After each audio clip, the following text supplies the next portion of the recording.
شہادت رسول اللہ صلی اللہ علیہ وسلم کے بارے میں بعض دفعہ ہمارے شیعہ بھی ایسا کرتے ہیں جو قطعاً ایک ظلم ہے کہ مجلس کا پوسٹر ایسا آتا ہے وفات رسول اللہ و شہادت امام حسین. خیانت ہے یہ. نہ بعض لکھو شہادت رسول اللہ. اب تو دیکھیں وفات سب وفات ہے. اللہ یتوفی الانفس, امام حسین کی بھی وفات ہے. وفات کیا معنی ہے؟ روح اور جسم میں جدائی. اللہ یتوفی الانفس حین موتها, کہ اللہ سبحانہ و تعالی روح کو جدا کر دیتا ہے موت کے وقت. بس یہ روح جدا ہو گئی.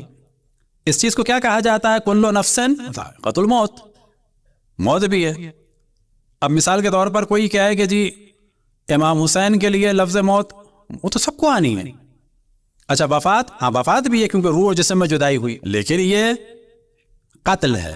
اور معصومین علیہم صلی اللہ علیہ وسلم کے بارے میں روایات خود معصوم سے ہیں وَمَا مِنَّا إِلَّا مَقْتُولٌ أَوْ مَسْمُومٌ, یا ہمیں کسی چیز کے ذریعے سے قتل کیا جائے گا یا زہر دیا جائے گا. اور ان دونوں کے بعد جو مقام حاصل ہوتا ہے اس کو ہمارے ٹیکنیکلی کہا جاتا ہے شہادت. اب اگر کہیں لکھا ہو وفات رسول اللہ تو غلط نہیں ہے وہ, لیکن کلیئر کرنے کے لیے ہمیں کہنا چاہیے شہادت رسول اللہ صلی اللہ علیہ وآلہ وسلم, کیونکہ تمام شیعہ سنی کا اس پہ اجماع ہے کہ اشرف الانبیاء طبعی طریقے سے دنیا سے نہیں گئے, وہ زہر کے ذریعے سے گئے. اب یہ بات الگ ہوتی ہے کہ وہ زہر دینے والی کون تھی, کوئی یہودن تھی یا یہودن نما تھی. صلوات پڑھیں بر محمد وآل محمد.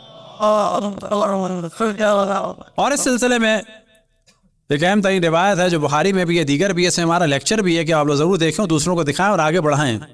حدیث لدود کہ اشرف الانبیاء نے فرمایا تھا کہ میرے منہ میں کچھ نہ ڈالنا, اور ان کی مخالفت کرتے ہوئے ان تمام لوگوں نے اشرف الانبیاء کے منہ میں ڈالا. وَلَدَدْنَاهُ, ہم نے زبردستی منہ میں ڈالا. وَجَعَلَ يُشِيرُ عَلَيْنَا, اور وہ اشارہ کر رہے تھے کہ میرے منہ میں نہ ڈالو. اور بعد میں اپنا دفاع کرنے کے لیے کہا گیا کہ جو کچھ منہ میں ڈالا تھا وہ ہمارے منہ میں بھی ڈالا گیا. اس کا مطلب ہے آپ پر شک تھا, لیکن یہاں پر اصل میں جھوٹی داستان ہے. بتایا یہ جا رہا ہے کہ ہمارے منہ میں ڈالا تھا, واقعاً کچھ نہیں تھا, جبکہ حقیقت یہ ہے جو ان کے منہ میں ڈالا تھا وہ کچھ تھا, اور آپ نے یہ بہانہ بنایا کہ جو ہمارے منہ میں ڈالا گیا. لیکن اس میں یہاں پر بھی پھنس جاتا ہے انسان کہ کیوں اشرف الانبیاء نے کہا کہ ان کے منہ میں بھی ڈالو اور حضرت عباس کے منہ میں نہیں ڈالو. اب یہ حدیث لدود کے بارے میں پورا ہمارا لیکچر ہے. پہلے کہا گیا کہ جی ہم نے ڈالا, بعد میں کہا گیا کہ یہ جو زبردستی دوا ڈالی ہے یہ وہ لائی تھی وہاں سے. کون؟ حبشہ سے. کون لائی تھی؟ اسما بنت امیس پہ ڈالا گیا ہے قتل. اور پھر کبھی ڈالا گیا جناب زینب بنت جہش پر, مختلف لوگوں پہ ڈال گیا. یہاں سے پتہ چلتا ہے کہ اس کا مطلب اشرف الانبیاء کو دیا گیا. تو حدیث لدود اور اس کے بعد جو اصل موضوع ہے, تفصیل سے نہیں جاتے اس میں, کہ اشرف الانبیاء دنیا سے طبعی طور پہ نہیں گئے, گئے تو وہ زہر سے ہیں. اب جب زہر سے گئے, ہم یہ کہتے ہیں کہ انہی دنوں میں دیا ہے زہر. اب اگر کوئی کہے کہ یہ زہر ایک یہودی خاتون نے خیبر میں دیا تھا 8 میں, اس کا مطلب ہے کہ 2 سال 2.5 سال بعد. بابا 2-2.5 سال بعد کوئی زہر سے دنیا سے جائے وہ بھی شہید ہے, 2-3 دن پہلے کوئی زہر دے وہ بھی شہید ہے. تو اہل سنت کو لفظ شہادت استعمال کرنے میں آر کیا ہے؟ کہو کہ یہودی نے زہر دیا تھا اور رسول اللہ صلی اللہ علیہ وسلم شہید ہوئے. بس شہادت ایک بلند مقام ہے, کیوں رسول اللہ سے بلند مقام جو ہے چھینتے ہو؟ یعنی ان کا اگر یہی عقیدہ ہے کہ جی بیویوں میں سے کسی نے نہیں دیا, گھر والیوں میں سے کسی نے نہیں دیا, ایک یہودن نے دیا, گو کہ وہ نظریے میں بالکل غلط ہے. کیوں؟ کہتے ہیں کہ جی اس نے یہ سو کہہ کے دیا تھا کہ اگر یہ نبی ہے تو اثر نہیں ہوگا, اور اگر یہ نبی ہے تو اثر نہیں ہوگا, اور اگر یہ نہیں ہے نبی تو اچھا ہے جان چھوٹے. تو بابا جان تو چھوٹ گئی, اس کا مطلب ہے کہ یہودیہ کا دعویٰ صحیح تھا کہ یہ نبی نہیں ہے, معاذ اللہ معاذ اللہ. تو یہ جو داستان ہے یہ بڑی خطرناک داستان ہے. یہودیہ والی داستان در حقیقت توہین رسالت پر مبنی ہے, انکار رسالت پر مبنی ہے, کہ یہودیہ پر تو حجت ہو گئی کہ میں نے تو زہر دیا تھا, یہ سوچ کے دیا تھا کہ اگر یہ نبی ہیں تو نہیں کھائیں گے, اور اگر نہیں ہیں تو اچھا ہے جان چھوٹے. تو جناب عائشہ سے بھی مسلم میں نقل ہوا, یہ دفن سے ریلیٹڈ جو گفتگو چل رہی تھی اس میں ہم توجہ دلائیں. وما علمناه الا سمعنا صوت المصاحی, کہ ہمیں دفن رسول اللہ کا پتہ نہیں چلا. کب؟ کہ جب پھاوڑوں کی آواز آنے لگی. جب پھاوڑوں کی آواز آئی تو ہمیں اندازہ ہوا. یہاں سے ایک اور چیز کھلتی ہے آگے. یہ جو ان کے کمرے والا موضوع ہے انشاءاللہ اس کو ڈسکس کریں گے. بابا اگر ان کے کمرے میں دفن ہوئے ہیں تو ان کے کمرے کی تو دوسری آپ فضیلتیں بیان کرتے ہیں جہاں وہ رہتی تھی. اچھا اب جا کے اسی کمرے میں دفن ہوئے ہیں تو پھر ان کے سامنے پھاوڑا چلنا چاہیے تھا. یہ تو وہیں بیٹھی ہوتی نا اپنے کمرے میں. لیکن کیا فرماتی ہیں وما علمناه الا سمعنا صوت المصاحی, کہ جب ہمیں پتا چلا کہ پھاوڑوں کی آواز آ رہی, اس کا مطلب دوسری جگہ بیٹھی تھی. بس ان کا کمرہ الگ تھا اور جہاں رسول اللہ صلی اللہ علیہ وآلہ وسلم دفن ہوئے وہ کمرہ الگ تھا. لیکن اگر مان بھی لیا جائے کہ انہی کا کمرہ تھا تو بابا آپ کے والد تو فرما رہے ہیں اور آپ نے بھی ساتھ دیا, کیونکہ جناب عائشہ کا یہ قول ہے کہ یہ والی حدیث کہ جب میراث کا پرابلم اٹھا تو کسی کو بھی علم نہیں تھا سوائے میرے بابا کے, انہوں نے یہ پرابلم سالو کیا. کون سا پرابلم؟ نحن معاشر الانبیاء لا نورث, کہ ہم انبیاء میراث نہیں چھوڑتے. تو خود ان کا یہ دعویٰ ہے اپنے ابا کی فضیلت بیان کرتے ہوئے کہ یہ روایت کا علم کسی کو بھی نہیں تھا. اور اسی پر حضرت ام سلمہ صلوات اللہ وسلام علیہا نے ان لوگوں پر اٹیک کیا تھا, بڑا ٹیکنیکلی اٹیک کیا تھا, بڑا زوردار اٹیک کیا تھا کہ یہ نہیں ہو سکتا, کیونکہ پہلا حکم جو رسول اللہ صلی اللہ علیہ وآلہ وسلم کو آیا وہ کیا آیا؟ وَأَنذِرْ عَشِيرَتَكَ الْأَقْرَبِينَ, سب سے پہلے اپنے گھر والوں تک پیغام پہنچاؤ. یہ کیسے ممکن ہے کہ میراث کا مسئلہ کہ جو ریلیٹڈ تھا بیویوں سے اور خصوصاً ریلیٹڈ تھا تعداد کے اور مقدار کے اعتبار سے سب سے زیادہ حضرت فاطمہ سلام اللہ علیہا سے, تو نہ بیویوں سے رسول اللہ صلی اللہ علیہ وآلہ وسلم نے فرمایا کہ میں میراث نہیں چھوڑ کے جاؤں گا, اور نہ اپنی بیٹیوں سے فرمایا بھی تو ایک ہی آدمی سے فرمایا.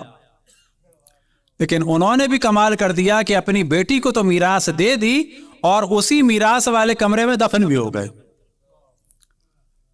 لہذا جب بات ہوتی ہے فضیلت کی تو کہتے ہیں جی رسول اللہ صلی اللہ علیہ وآلہ وسلم کے برابر میں وہ دفن ہے. تو ابو حنیفہ کے پاس جا کے ایک شخص سے سوال کیا کہ میرا بھائی جو ہے وہ شیعہ ہو گیا ہے, تو کہا کہ تم فضیلت نہیں بتاتے کہ جناب ابو بکر جو ان کے پاس دفن ہے؟ کہا کہ میں نے بتائی تھی, مگر اس نے کہا کہ وہ تو پھر غصبی جگہ ہے. اب یہاں پہ سوال یہ پیدا ہوتا ہے کہ بابا آپ فرما رہے ہیں کہ انبیاء میراث نہیں چھوڑتے, پھر آپ کی بیٹی کو کمرہ کیوں ملا؟ اچھا آپ یہ کہہ رہے ہیں کہ سب کچھ ہوتا ہے پھر صدقہ اور بیت المال میں جانا چاہیے, تو کمرہ بھی بیت المال میں جانا چاہیے تھا. یہ کمرے کی اتھارٹی پاور کیوں بیویوں کے پاس آ گئی؟ کمرے کی اتھارٹی پاور کیوں آپ کی صاحبزادی کے پاس آ گئی؟ پھر آپ اس میں دفن بھی ہو گئے.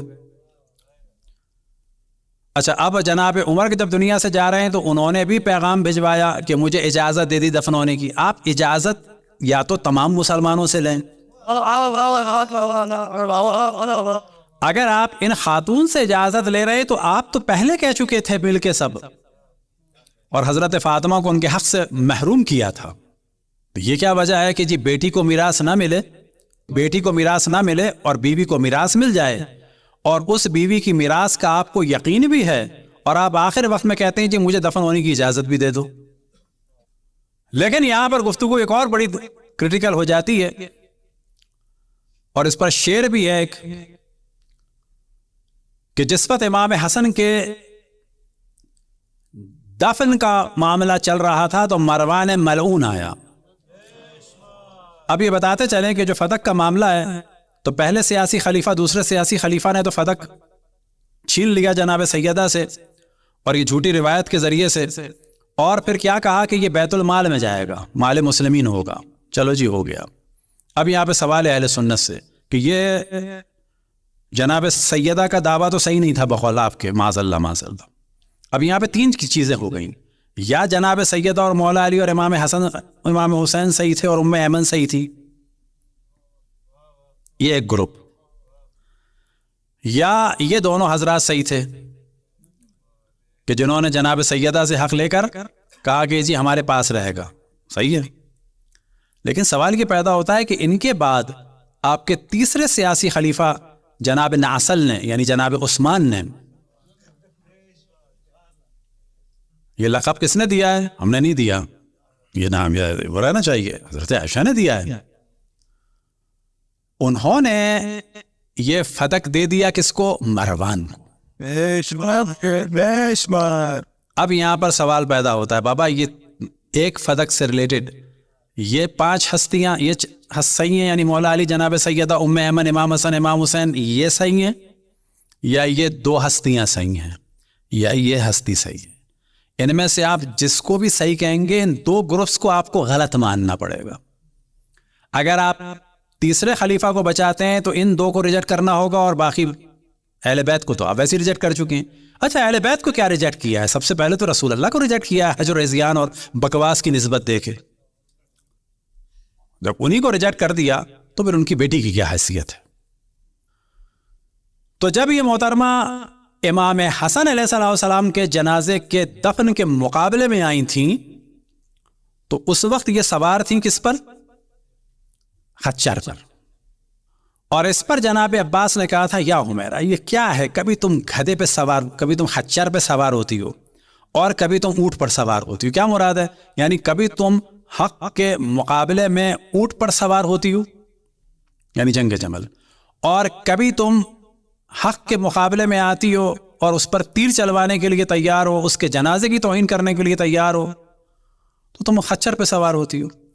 اور بعد میں اس میں جو ہے ایک شاعر نے پھر اس کو کیا، اور بعض جگہ یہ ہے کہ شاید یہ انہی کا شعر تھا، تو دونوں احتمال ہم نے بیان کر دیے کہ فرمایا تبغلتی وتجملتی، تجملتی نہ تبغلتی، بغل کہتے ہیں کس کو؟ خچر، کہ تو خچر پہ بیٹھی، وتجملتی اور تو جمل پہ بیٹھی یعنی ناقے پہ اونٹنی پہ بیٹھی، وَلَوْ عِشْتِي لَتَفَيَّلْتِي اور اگر زندہ رہتی تو اونٹ پر بیٹھ، اگر زندہ رہتی تو ہاتھی پر بیٹھتی، یعنی اگر اور زندہ رہ جاتی تو ایک اور جنگ یہ کرتی تو ممکن ہے اس میں ہاتھی پر بیٹھ کے آتی۔